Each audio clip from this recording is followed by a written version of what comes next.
السلام علیکم عزیز طلباء، فاطمہ اردو اکیڈمی کے ساتھ میں ہوں وقار احمد۔ آج کا ہمارا موضوع شاعری کے متعلق ہے۔ شاعری کیا ہے، شاعری کی تعریف اور مختلف لوگوں نے جو شاعری کی تعریف کی ہے اس کے بارے میں پڑھیں گے۔ تو ویڈیو کی جانب بڑھتے ہیں۔ شاعری کی تعریف: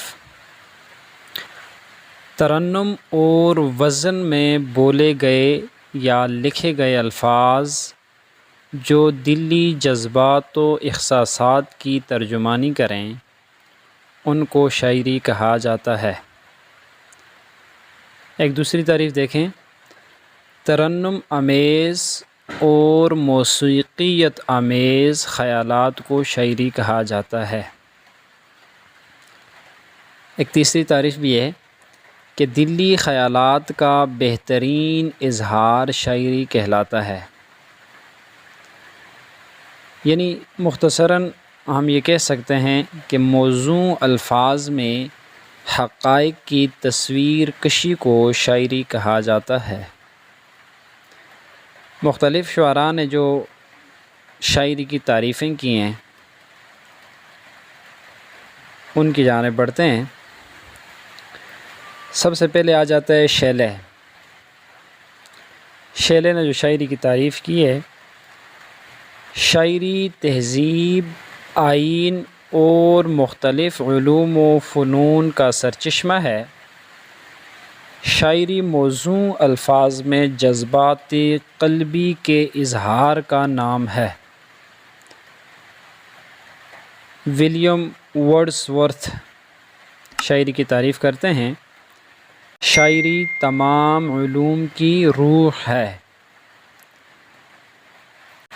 بقول کالرج: شاعری سائنس کی ضد ہے جس کا مقصد اظہار حقیقت کی بجائے تخلیق مسرت ہے۔ والنٹیئر نے شاعری کی جو تعریف کی ہے: شاعری کی اہمیت اس حوالے سے ہے کہ نثر کے مقابلے میں اس میں زیادہ وسیع بات کو مختصر الفاظ میں بیان کیا جاتا ہے۔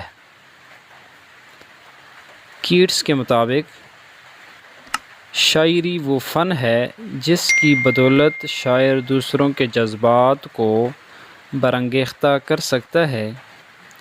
اگر شاعری یوں نہ ہو سکے جیسے درختوں پر پتے خود بخود نکل آتے ہیں تو پھر بہتر ہے کہ شاعری نہ کی جائے۔ یہ مختلف تعریفیں تھیں جو مختلف لوگوں نے شاعری کے متعلق کی ہیں۔ آج کے لیے اتنا ہی۔ نئی ویڈیو کے ساتھ حاضر ہوں گے۔ اللہ حافظ۔